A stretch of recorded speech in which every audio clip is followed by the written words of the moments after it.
By the end of the production run of face shields, we managed to produce up to 50,000 parts per day, and we ran like that for a number of weeks.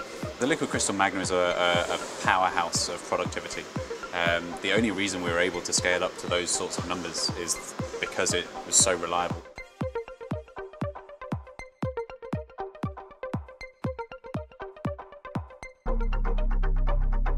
We knew that this was the goal, the huge mass print farm idea. Custom mass manufacture has always been our aim, and the ability to go to this sort of scale was only enabled by COVID. We had no other justification for doing it, so we didn't really understand the full potential of our printers until we did it.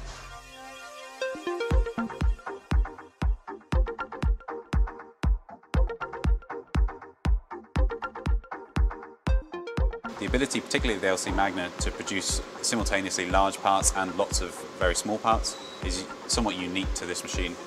That has meant that whilst we've expanded this for the coronavirus pandemic, we've had a lot of interest from both automakers for various parts within cars, consumer grade parts of various types and various shapes and sizes, as well as obviously the specific dental and medical applications that we'll be focusing on next. With the 3D printing, it obviously enables you to have freedom of geometry, so you can produce just about any part you like in any shape or any format you like, and also any material. That allows you to produce parts that weren't previously achieved by injection molding. It can't come out of a tool in injection molding in many cases, so it gives the designer much more freedom.